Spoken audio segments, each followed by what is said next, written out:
there were funds allocated to continue backing Israel, which hurts my heart because it's an ethnic genocide and a displacement of people, the same that happened in America.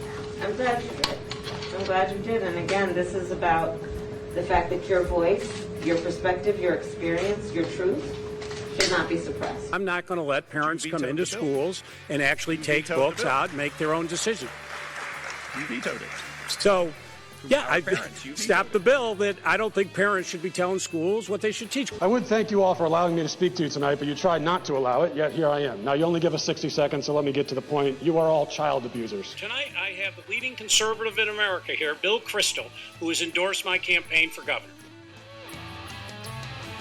Oh, a surprisingly strong amount of Terry McAuliffe, who's the Clinton fixer, the Team Clinton. He's more Clinton than a Clinton. I didn't expect us to be talking about that debate today, the Virginia gubernatorial debate. But he brought up some fundamental issues. He's a very talented guy. He's old now. He was dynamic guy, very talented. When here's a good story for. I told you my Terry McAuliffe story. Did I ever tell you? I don't know if you have. So when I was first got into radio, working at the front desk of radio on a Sunday, me and some friends went out. So Terry McAuliffe, by the way, is running for governor of Virginia. There you go. Again. That's all you have to know. Right. He's a big Clinton guy. They're all pals, whatever. He's absolutely Clinton DNA. So on Sunday, I spent all day watching the football. And it led into, this is when Hillary was just starting to run, I think whatever. Like in 08 or something? No, 06. And I was having, and so we were drinking all day to watching football. When I say we, it might just have been me. I'm not sure. But I was really getting into I was watching it thrill or whatever, watching football, etc. And day led to night, and night led to, what do you do, So the day gets late. And so we were... You were. I was. Yes. I remember this particular day because it was a day that I never really felt that buzzed, whatever. But the sheer amount of empties there told me that I was like really prolifically, but I was watching football, I was cooking, I was doing stuff. But definitely remember when the Pats games got, even back then when they got tough, it was, it could easily manifest itself into a couple of beers. So this is 16 or so years ago, whatever it was. So anyway, I was thoroughly banged up the next morning. And Terry McAuliffe noticed. And he said something, either have another one, even though it was the next day. I wasn't drinking the next day. I was just hungover. Or something. I approached him and his buddy because I wanted to get contact information for Hillary Clinton. He's like, you handle it, Bill. Whoa, you had a rough night. Something like that. I remember like that. And he mentioned it. So I feel very on edge. Like, oh my God, they can all tell that I'm hungover whenever I mention Terry McAuliffe. But he was nice enough to bring it up. I think anyone who hangs around politicians probably knows the signs from personal experience. I would say so. But so there you go. So that's Terry McAuliffe. And his guy never did get in touch with me, as a matter of fact. Weasel. But it doesn't matter because their dream of Hillary Clinton was torpedoed shortly thereafter by a Barack Obama. So it never happened. Who I never had a run-in with, by the way. So there's Terry McAuliffe. He is at his debate against, I don't know who he's running Glenn against. Youngkin? Yeah, Glenn Youngkin, whatever. I don't care what happens anymore. I mean, it would be interesting to see. I mean, as far as I'm concerned, if Virginia doesn't care about their current governor and his past, when the world tells us that we're supposed to care no matter what, when something's happened, when Dr. Seuss has to be burned, his books have to be burned, but this guy's allowed to be, fine. I don't really care.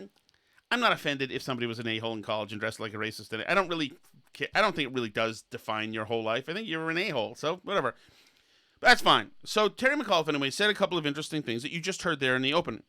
One was this. Tonight, I have the leading conservative in America here, Bill Kristol, who has endorsed my campaign for governor. So, to me, the couple of things jump out. One, McAuliffe has lost his fastball, and he had a fastball. Right around the time I was stumbling around him, he was very sharp. Because obviously, Bill Kristol is not a leading conservative in America anymore. Those days are over. He is of a previous class, of the pre-Trump class, and called it a night when Trump won. But yeah, I mean, one of a lot of leading conservatives. I don't know if anybody would like. I mean, is he the number one conservative in America? No, for, like, but anybody, or is he just like sort of in top tier, or used to be top tier? I think he was a used to be top tier guy. He's not somebody who thinks anymore along. The problem is two things. One, Trump took a lot of people and forced them to act in a way that became to him, I think, unacceptable. Mm-hmm. And two, he got emotional about Trump, and he wasn't able to contain it. I mean, I don't think he's quite as just nuts as like Jen Rubin. No, she's a different story. Like, she's committable. People like that. Or even, I don't think he's just like a totally principleless weasel like Steve. Is it Steve Schmidt from the Lincoln Project? Is that his name? Yes. I don't think he's like that either. He's not malevolent. He's not. I mean, those guys are vermin. The Lincoln Project not people like, are dangerous people. I don't think I put the never Trump people into slightly different categories depending on how crazy they went. But definitely Trump unhinged Bill Kristol a little bit, but not like to that degree. Right. He's not crazy now. He's not crazy now, but he's emotionally. He's not. Yeah, it's made him more liberal for sure. Well, a lot of people are like this, though. George Will is the same way. George Will is a brilliant man, and a lot of people are. And I understand why they'd be somewhat, but they've just blown a fuse since Trump came along. And I still like George Will, and I still like Bill Kristol. I've always been very intrigued by, and of course his dad's a really famous guy, and but so you wonder, when he says tonight I have the leading conservative in America here, Bill Kristol, who has endorsed my campaign for governor. So who is now the leading conservative in America? Tucker Carlson. In terms of a pundit, absolutely. Politician, probably Ron DeSantis, I think. But okay, so then Tucker Carlson, who is a little Trumpy, but not all Trumpy. He's got all the right barcodes there, so that Trumpy people will sniff him out as being a friendly. Right. But he's not antlered up. He's not obviously. He's not Sean Spicer. He's not a guy who would totally fit comfortably at OAN or Newsmax. Yeah. But I think he has the biggest megaphone right now among conservatives. I think he's like the most trusted sort of arbiter of what's what, True, but he's not any. Well, you know what? I take it back. Although he'd say that he's a TV personality, he always was sniffing around think tankery. Right. So even though he's not Sohrab Ahmari or whatever. Sohrab Ahmari. Right. Yes. But like, who is? I mean, I guess those people. I guess the intellectual clique at DC being considered the high watermark for conservatism is over. Well, right, but at the same time, I mean, like, Tucker is clearly pretty intellectual and smart. Mm-hmm. So. But he's a man alone. Right. And he's willing to go his own way on issues. He's certainly dug in harder on social issues than any other conservative pundit, I think. That's not like a Bible Belt evangelical kind of person. Like, I mean, like, Steve Deese is like really Christian, but that's part of his brand. But like, Tucker's not on Salem radio networks. He's right. Although on he is Fox a big News. Christian. He is. But I just mean in terms of like a mainstream voice on like a secular channel, that's not like all in on Christianity necessarily. I think that he's like the most socially conservative, I think. And he's also like weirdly the most populist. He is. And I think the fact that he's taken stands against big tech, that is a turn, to call corporate America. Yeah, Malevolent is a new one. He's anti-corporatist in a way that really doesn't mesh with the sort of very free market Republican principles, because I think that there was for a while a sort of movement in the Republican Party to say like personal freedom, and we're going to get away from these bad social issues that are too, they're too third railish. We don't want to like touch those. They're scary. But instead we'll just, say that corporations can do whatever they want, and will, stand up for the right of the baker not to bake the cake for the gay wedding. But if someone doesn't want to bake a cake for your wedding, that's fine too. So they kind of took this stance of like, we're just for the most liberty, including the most liberty for corporations, et cetera, et cetera. Right. And that leads them to be like pro big business, basically, in cases like Twitter and Facebook and these other things, because they're saying they're a private company. They can do what they want. They can boot you off. If you have the right not to bake the cake for the gay wedding, then Twitter has the right to kick you off, right? That's sort of the Republican idea of 10 years ago, pretty much. Right. So, and Tucker's really like rejected that whole cloth and said like, yeah, no, you don't have to bake the cake for the gay wedding, but also these companies are bad and we should, take them down a peg. Right. And so that's a conversation to have, certainly. I think that's probably, well, if the companies have metamorphosized from corporations to utilities, then there's probably something there. But does take them down a peg mean government ties them? Because I don't like taking them down that way. You want the government deciding who gets kicked off Twitter and who doesn't, because that's like kind of what you're saying is you want. Although they are now in a de facto way. Yeah, so only the company's driving it, not the government necessarily. But yeah, so it's an interesting question, because then you might have Joe Biden or Kamala Harris as president deciding who gets taken off. Whereas, what should the rule be? I don't know. Are they de facto utilities? I certainly think they're de facto monopolies.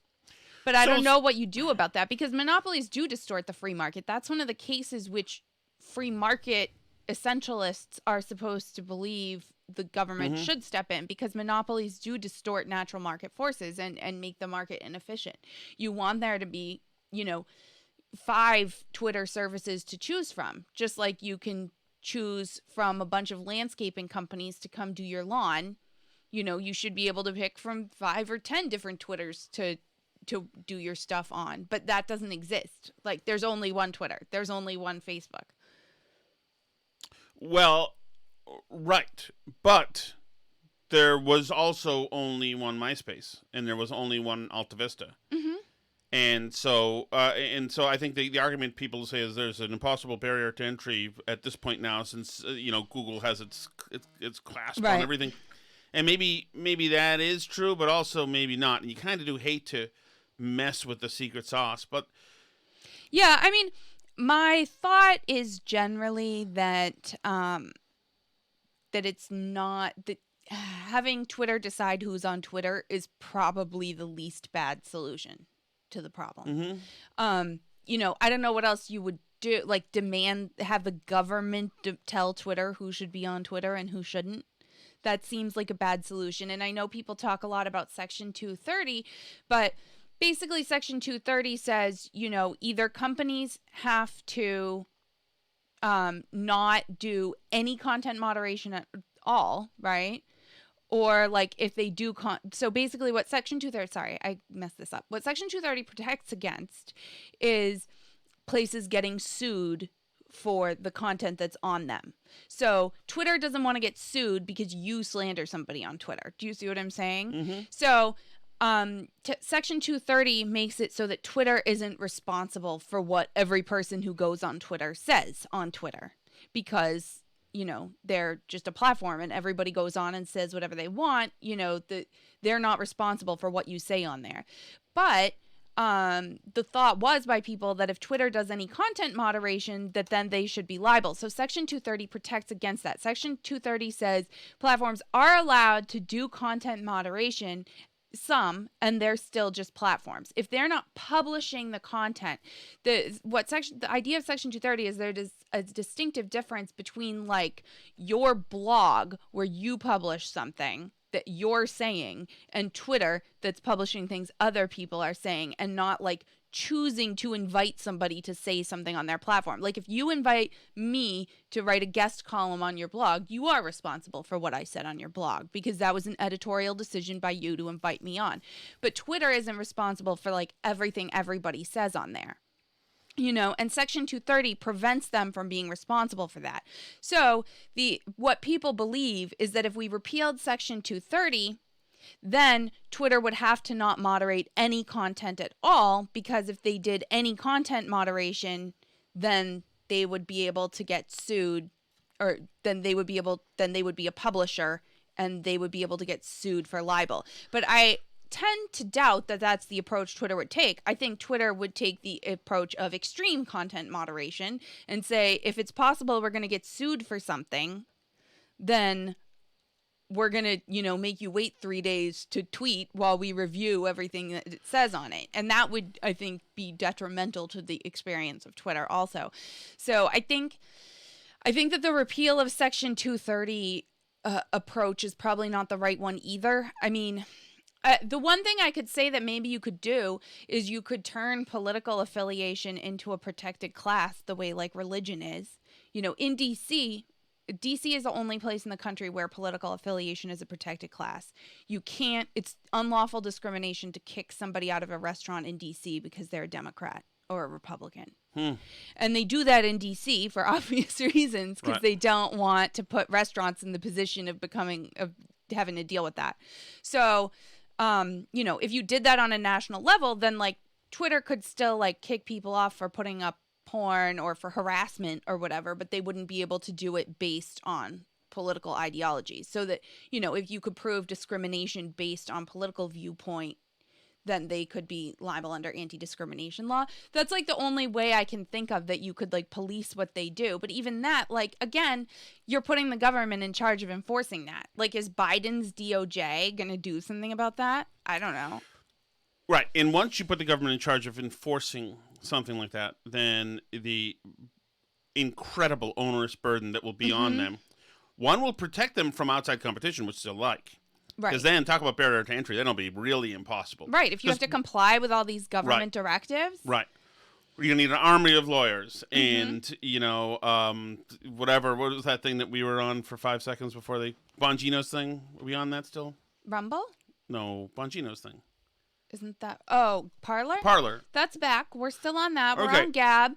We're Right. on Rumble as another Bongino thing, and Peter Thiel's invested in that. I mean, this stuff exists, and like you said, like, MySpace was the only MySpace before it wasn't MySpace anymore, and all these other websites come and go. But I think that it's going to be interesting to see what happens. But I think that the biggest thing that conservatives can do is change the culture, and that means that people need to openly have conversations, you know, like we have, where we say this stuff out loud and we don't let it become a third rail, because they're always pushing to make like certain viewpoints unacceptable. But the more people just act like stuff is normal, and the more just normal conservative people go to work at normal companies, the more normal conservatives work in a place like Twitter, or work in a place like Facebook, or work in, you know, whatever office it is that wants to do the vaccine mandate or whatever it is. The more normal people out there that do this stuff, the less you're going to have to worry about what these companies are doing, you know? And I think that that's something conservatives have been very good at winning seats since Tea Party times, but we've been very, very bad at making our case to society at large. I mean, like, look at how quickly like the gay marriage views shift. Look how quickly the trans views have shifted over time.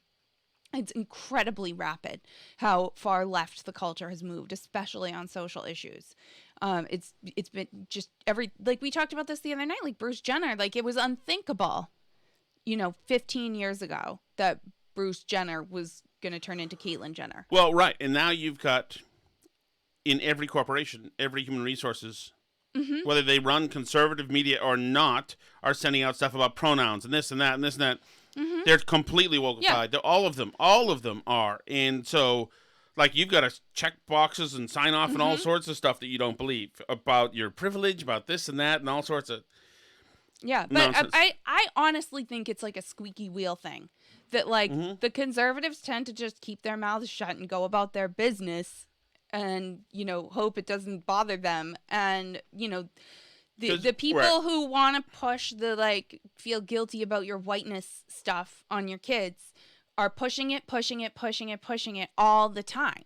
And they never go away, and they never shut up, and they never accept any defeat as final. You know, you think if it were them on the other side of Roe v. Wade, it would be settled law? No. No way. No way. There's no such thing as settled law for Right, them until it's the law that they like. Conservatives felt that they were safe from activists because they essentially the institutions were clear and sober and grounded in reason. And so when you look at the military, you wouldn't have to worry about somebody in the Joint Chiefs talking about white rage. That would never happen. Right. Until it happened. And it happens because those people complain, and the people running the institutions are weak. They have no principles themselves, you know, like in their core, telling them that this is just an insane person talking to me and I don't have to listen to them. They get scared. They get spooked by stuff. You know, the Black Lives Matter people yell at them and they're afraid. They don't know what to do. So they go along with it. But I mean, like, at some point there has to be like a rise of the normies, and the people who don't believe psychotic, crazy things need to, you know, need to start just, I mean, like, not even being violent, like, because our viewpoint has truth on its side, undergirding it. So, you know, we don't have to, like, go chain ourselves to anything outside the governor's office. We just have to say what's true calmly and rationally, and you know, not be scared of people coming at you who are giving you a hard time about it. So this brings me to these social media and what it means as far as working hand in hand with, I guess, academia, for if you're a young person, what it means for your future, what your social media means. And this goes to the importance of social media and the reliance of people on social media. Mostly it allows me to talk about blonde women in bikinis as well. Okay. So today, while I was doing this show, the WTIC show, weekdays 10 to 2, on my Twitter feed, I got this. I'm not friends with her, but I got this message on my Twitter timeline, whatever. It shows a tweet from Kirsten Glavin, and her name is Kirsten because nobody can be named Kristen anymore. That's all over. Every Kristen, the letters have switched places. So she's Kirsten Glavin. She is. Sometimes they're Kirsten too, so you gotta look out for that. Isn't that what she is? Kirsten is Kirsten. Isn't it the same thing? I don't know. There used to be a girl at my high school who corrected everybody. If you just said Kirsten, it was Kirsten. Kirsten Glavin. I don't know. Maybe she's blonde, Kirsten. Perfect teeth, perfect smile, telegenic person in a red dress has a tweet here that says, "Personal news. Today I'm excited to join the team at NBC 10 Boston. To those who watched my work on Boston 25 for the past 2 years, thank you. I hope you'll continue to follow along as I pursue this new opportunity." Okay. Fine. I click on her profile. I don't know if I know her or why I'm getting this or whatever, or maybe it's just there's a blonde person saying something. So I click on her profile, and her Twitter profile says, 2 times Emmy-nominated, award-winning journalist, Boston University, home is Cape Cod, Mass, runner, tied to the ocean.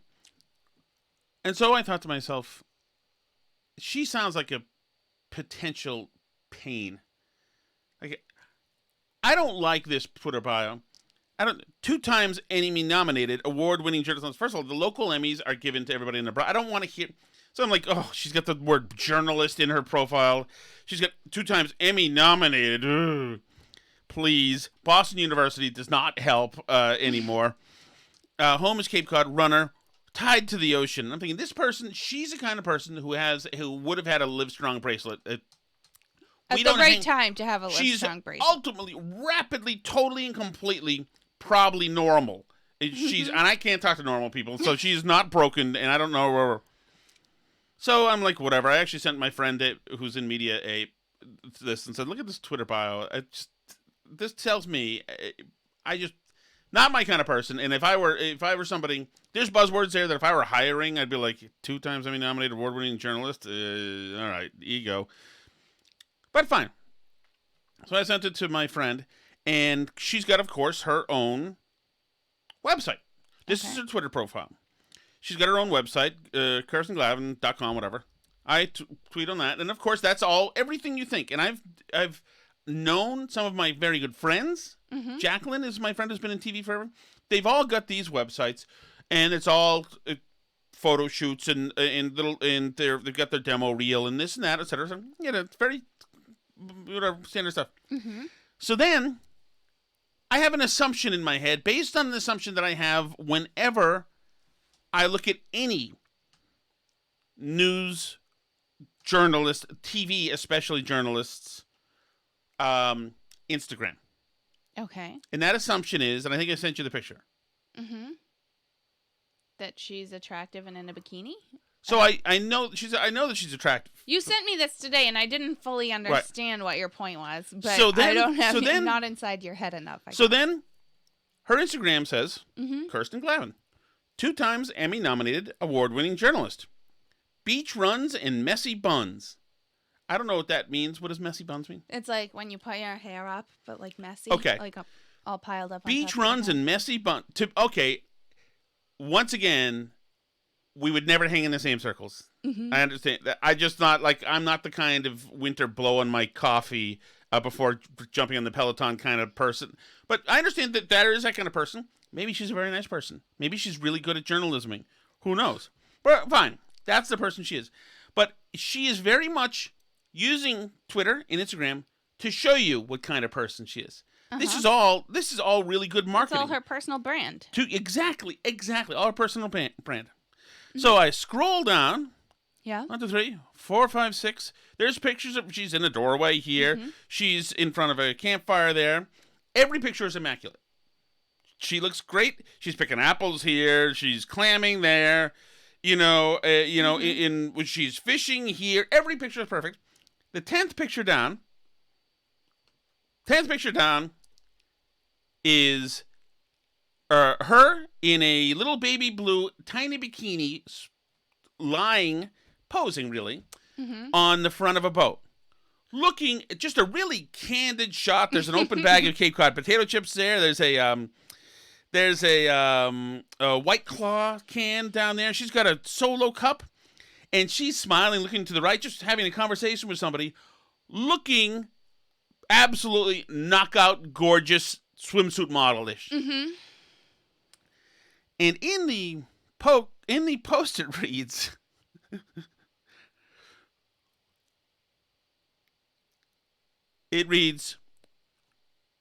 vaxxed and relaxed. So grateful. Reunions and some much-needed fun in the sun. Brought to you by Moderna. My heart is full. Okay. I didn't really pay that much attention to what she wrote. That is kind of crazy. Right. So it's part of her personal brand now. She's a Moderna girl. And so what I'm supposed to think is if this is not a picture of a gorgeous lady in a bikini. Guys, check this out. No, this is somebody who's vaxxed and relaxed. So grateful. Vaxxed and reunions and some much needed fun in the sun. Brought to you by Moderna. This is everything but a gorgeous woman in a bikini, right? Because look at the post. This is just the quickest picture she found. And I just thought that is fantastic. That this picture is, she's got this picture on her Instagram, first page, the 9th picture down, whatever. That's really a PSA. Oh, yeah, there's a picture attached too, but mostly it's saying vaxxed and relaxed. So, guys, and that messaging, of course, is absolutely perfect. It's a way to if you got it, why not, right? Mm-hmm. But yeah, also, I think it would be a less effective message if it were like Honey Boo Boo's mom tweeting the same picture with vaxxed and relaxed. Absolutely, and it also, right, and it also if you were tawdry, you'd say drinking on the boat, showing my beach bod or whatever, which would be, of course, an accurate caption. But no, this is all social media. It's all a portfolio. Mm-hmm. Everything is a portfolio. 4 shots later, Kirsten Glavin, there's a picture, not shocked we're seeing this, that of people showing signs, holding signs, reading Black Lives Matter. Mm. And she has, in this, Bob Ward of Fox 25 liked both of those pictures, by the way, and I would be 1,000 miles away from liking any of the, especially the bikini pictures. She's got this post saying, 2020 has been the most challenging year of my life, both professionally and personally. As a journalist, I had the privilege and responsibility of documenting history in the making. Any reporter will tell you, ellipsis, it was both remarkable and overwhelming. We did our best to mostly the ones who weren't fired. Right. We did our best to tell a lot of stories that needed to be told this year. Personally, I learned a lot about my values. I learned that democracy isn't a spectator sport. I learned that kindness is king. Above else, I learned that life is incredibly precious and should never be taken for granted. Even after hitting a few breaking points along the way, I'm closing out this year grateful. My grandfather always told me that adversity breeds success, and I don't know that her adversity is like other adversity, but maybe it is. Adversity breeds success, and I do believe that all of us will come out of this year stronger.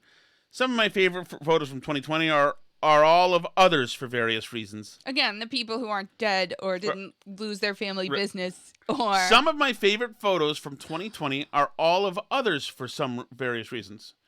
She's interested in other people. Those ones didn't make it on Instagram. I took them on my phone.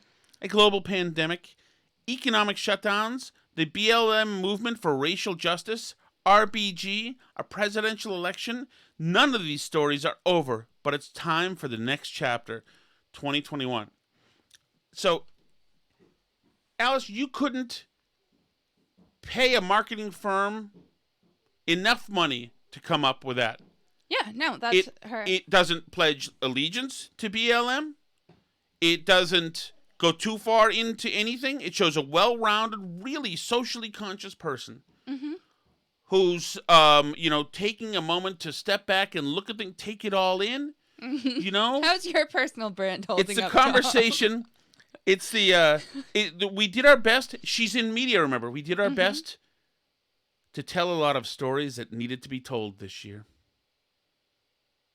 It is remarkable how much. I don't know if $20,000. I wonder if there are companies that set up every part of her social media. Only these pictures. Judging by this social media, the one that you sent me, the bikini one, looks like it was taken by somebody who knew what they were doing. Absolutely. Oh, there's a ratty, dirty rope thrown over there. Like here's this. But it's even like the angle. Like you would have to really be attempting to get that photo. Yes, it is candid in quotes. Yeah, it is. I mean, absolutely. on Instagram, there's a lot of that. And like, especially if you're using it to promote a professional brand, especially one that involves looking hot a lot, which, I mean, I know that we're all very serious journalists here, but on local news channels, part of the gig, if you're a woman, is being hot on TV. That obviously that's what you have to do that job. But can you imagine?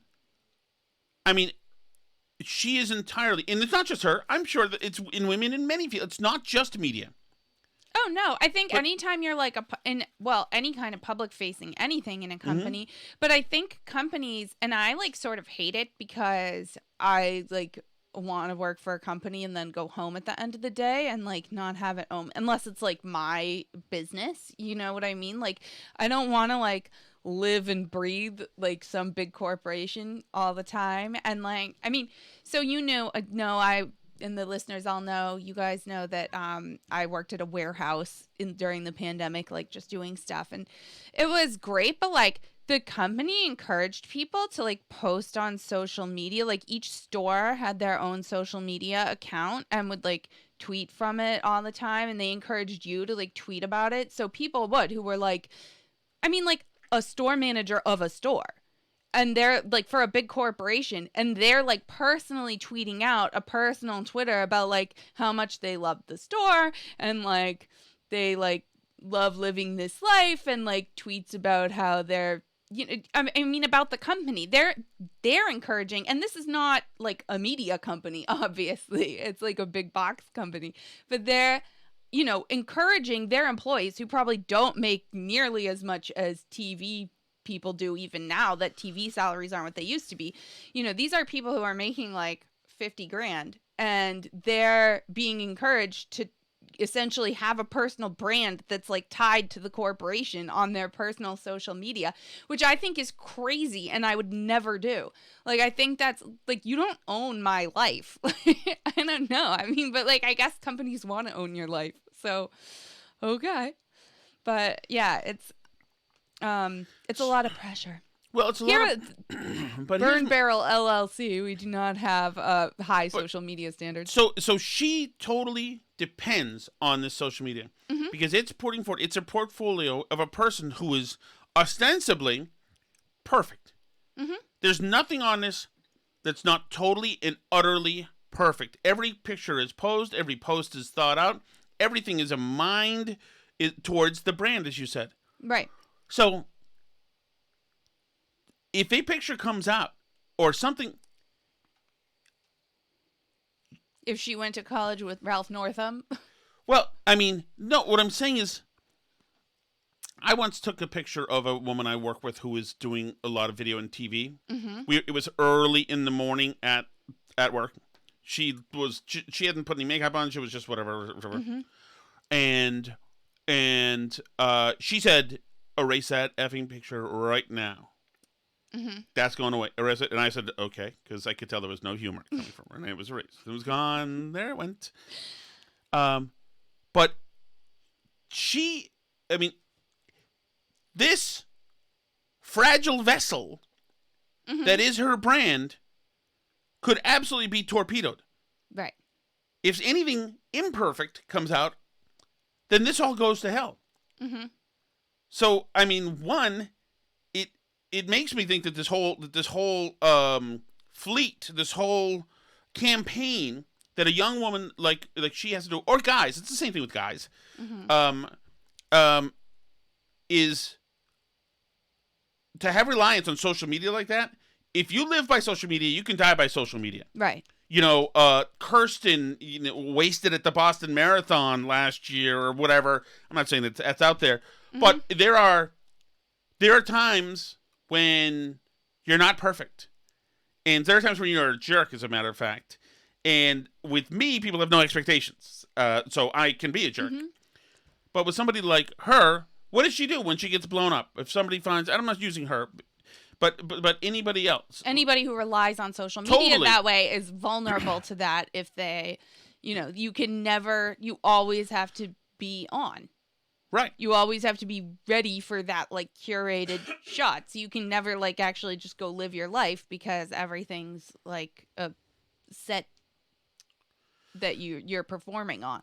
Yeah, it's a problem. And I mean, like, that's what happens in China, right? Is they have social credit scores. So if you are out walking your dog and you don't pick up after it, like the facial recognition cameras will catch you and ding your social credit score, and then you like can't buy train tickets. You'll like get always bumped off the plane when it's oversold. You know what I mean? Like they'll like, no, but it really does like impact your life that way. Like you can't then like travel or do stuff. Like you don't get job interviews. Like there's no opportunities if your social credit score goes low, and they're like always watching. Like you need to, take the stairs instead of the elevator so you stay healthy, because it's your like Fitbit tracker knows, that you're not doing your part to like curb the obesity epidemic, stuff like that, and like everything's through that, and everything is run through. That's what makes people nervous about like vaccine passports too, or like, or any of this stuff with social media and needing to have your life on it all the time. And so I take my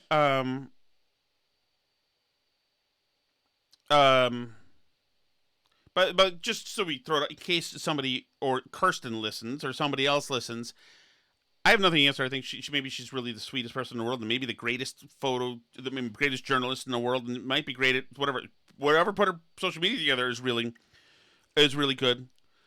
But all that for TV? For local TV? Well, I assume her plan isn't to die as a reporter on local TV, right? Like, doesn't she want to, like, keep moving up and do bigger and better things? It seems like she's a winner and she's, you know, going somewhere. I don't know. I think, you know, you want to be as big as you can get if you're in media. I think people see it as a stepping stone on someone. Do we have to play a reel? I feel that because it's not about her personally, really. Along right below a subway. No, okay. I just wanted to say she seems to be good. I mean, she's probably great. Yeah. She's probably great, but it's a lot of pressure. And I mean, we know too that social media impacts people psychologically for a lot of this reason, because your real life is happening around you, and you know, maybe your house is messy or your kids' clothes have ketchup on them, or you know, whatever other million things, you have dishes in the sink or whatever it is. And, you know, and then you look at social media and you see people's like gleaming kitchens and this and that, and their perfectly curated shots of them on their boat with their White Claw. And it just feels like my life doesn't look like this. And I do feel like we're going more towards this, where it's like, I don't know. I at first noticed it a few years ago when I was like just on Facebook, and like obviously I'm friends with a lot of parents on Facebook, and everybody went apple picking the same weekend. Yes.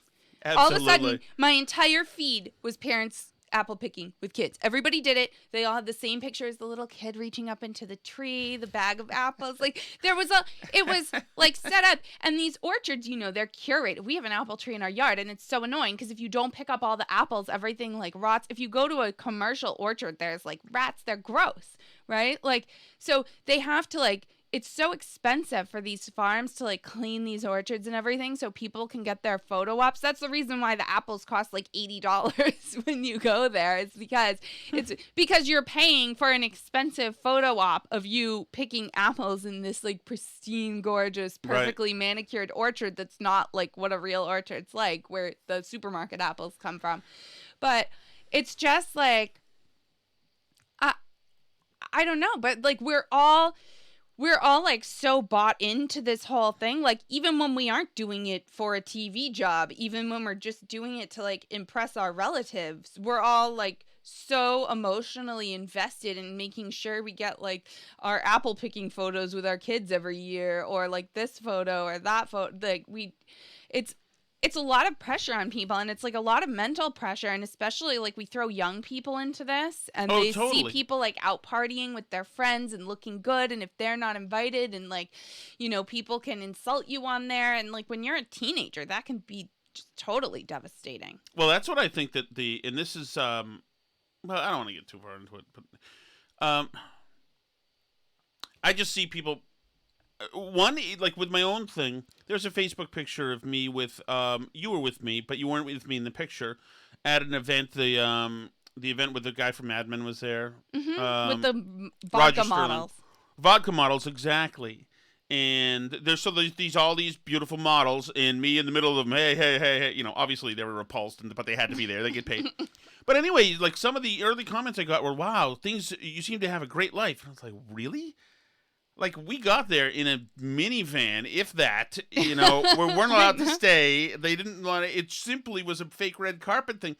But it's the same thing, too, with, like, we've got one room in our house is really photogenic. Mm-hmm. Really. And it's the downstairs, it's like our little living room area. Mm-hmm. And it looks fantastic in pictures. Yeah. And we take pictures from there. And some of the comments we have, and this is the pictures on Locals or on Instagram or whatever it is, are, wow, it's a beautiful house, beautiful couch, beautiful this, beautiful that. And it's totally a farce. Yeah, mostly we're trying to crop somebody's dirty socks that they left on the sofa off the edge of the picture. The couch is stained and fallen in, and there's some nice, but people see it, and they're so willing to meet. Well, yeah, we're not going to put up pictures of the stained, broken part of the couch. No, most of the house is written on and stained, you know? But it's funny that it's just that people look at this stuff on social media, and their mind makes the wrong decision at any moment. oh my goodness, that must be how he really lives. My goodness, and they talk about being slobs, but they're really not. Look, that must be how the real thing. Look, at they have that. I don't have that. I've screwed up. I wasted my life. I can't believe it. And the same thing, like you were saying, with her, is like, oh my goodness, that's when she just has a White Claw on a yacht. That's how she looks. She's a 10.00. And like, if I suck in my stomach and do whatever in the best lighting with my husband on a 65-foot step ladder above me, I never look any good. It's like this. I think social media does that where it brings out all the worst possible unhealthy emotions from you, and there's no, and maybe that's why it's a like a posting ground for dead pets. Yeah. We lost our Arlo today. He's whatever. And it's like maybe that's why that happens. It's a place to go and just like grieve and just say, okay, fine. Look, your thing is good. Yes, yours is good. Maybe I can get some love by telling that Mr. Boots passed away. Or I don't know. Am I overthinking this? There's one more thing. Did he take my phone? Yes, he did. Did he? Bastard. What do you mean? No, I took a photo I need. Did I give it to him? Yes. Oh. You gave him your phone. That's okay. No, there's one thing something on Facebook that I wanted to point out. Okay, I can remember her name. I can remember her. This is one that does not include bikini. Don't worry about that. We're through. You made it through, Alice. No, thank goodness. So, like, even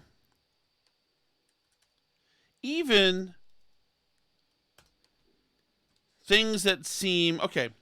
A friend of mine named Tracy from radio, who I used to know a long time ago, wrote this. She was in sales. She wrote this note on Facebook, and it rocked me. And I was like, "Does somebody call the police? And did anybody call anybody for her?" She writes, "In 48 hours, I will be gone.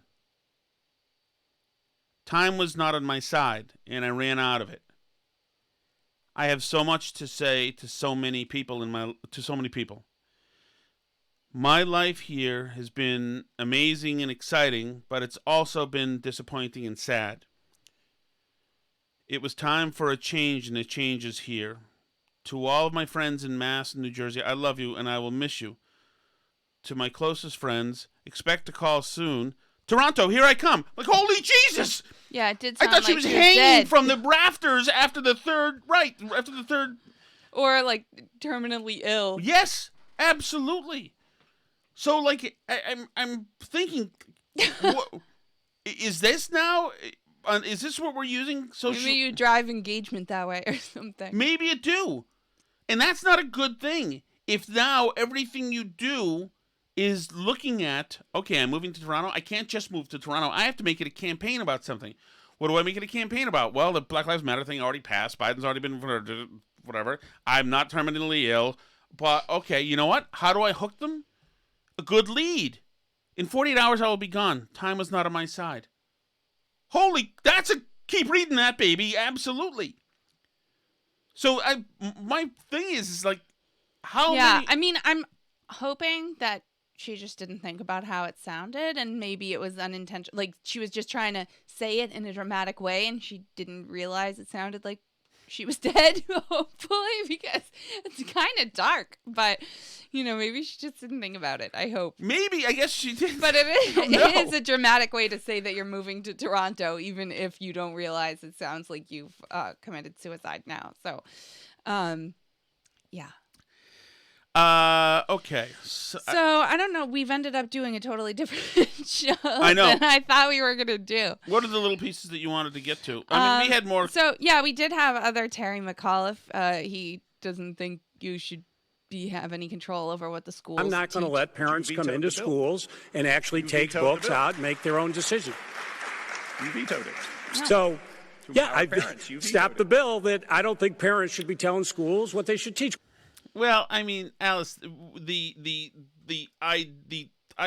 topic that you and I would talk about is curriculum.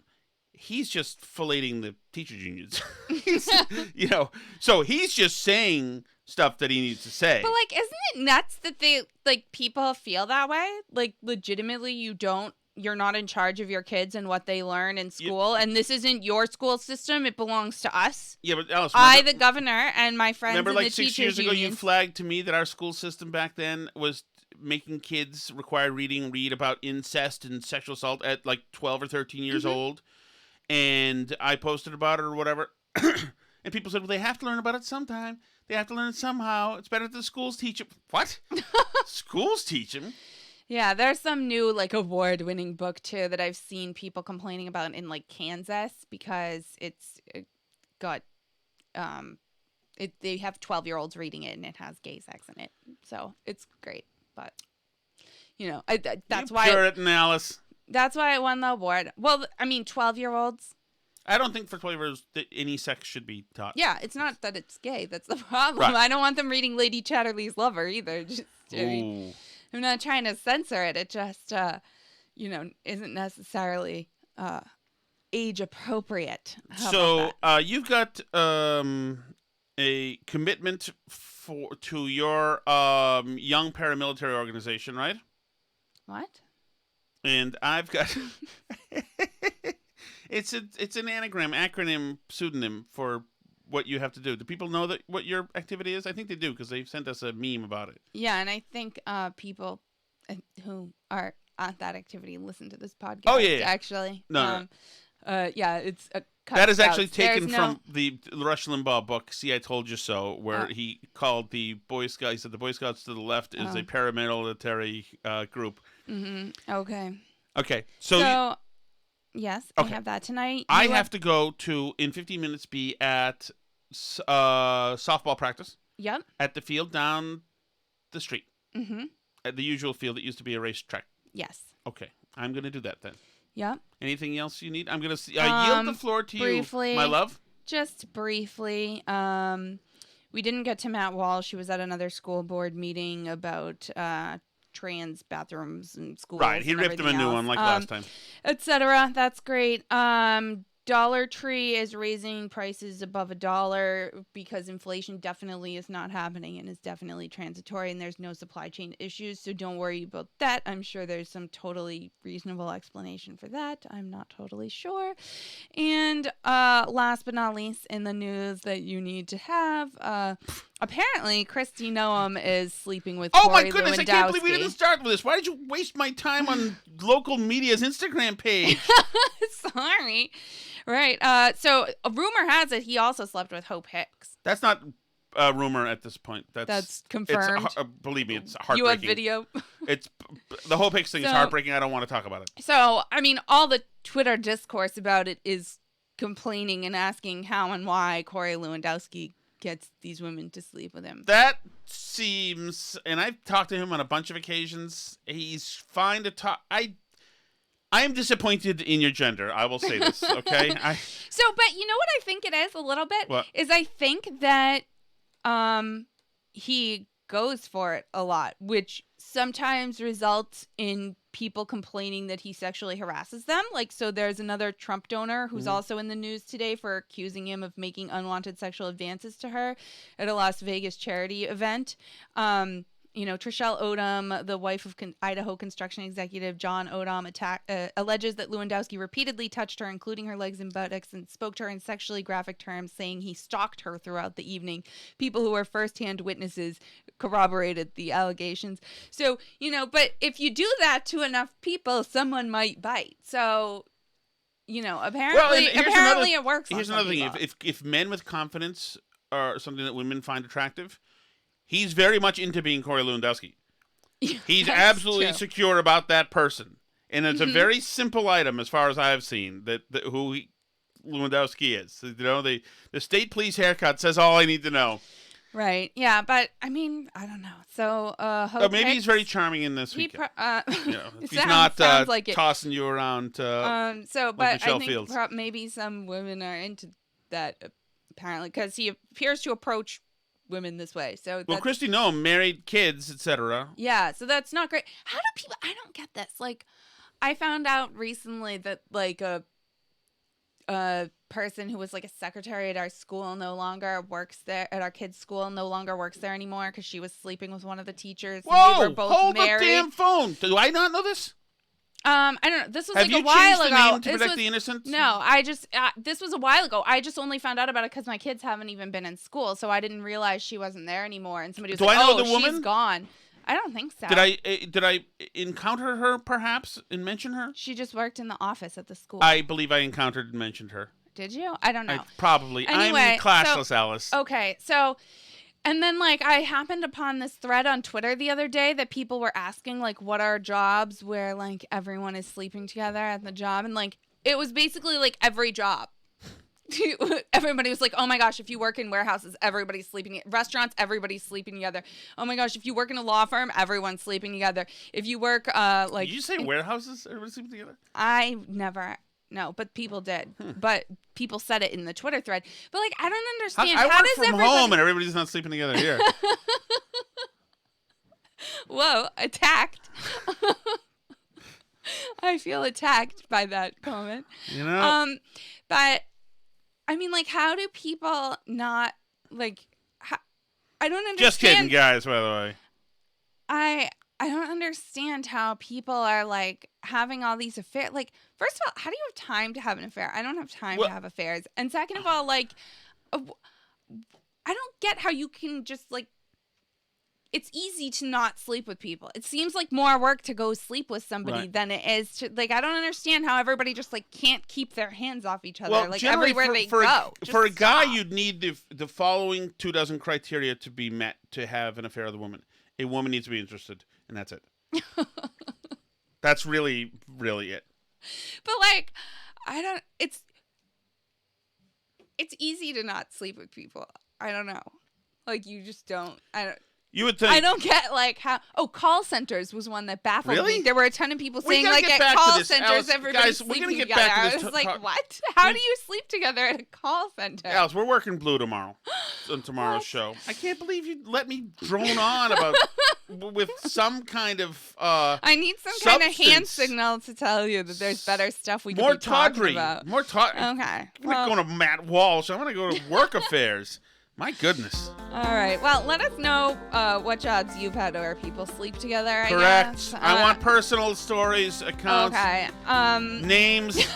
Dates. Yes. Okay, so that email is burnbarrelpodcast@gmail.com. We're also at burnbarrelpodcast.com. On Twitter, we're burnbarrelpod. Facebook.com/burnbarrelpodcast. Burnbarrel Podcast on Gab and Parler. We have a YouTube channel for the moment anyway. We have a Rumble channel. All those things. Leave an Apple Podcast review.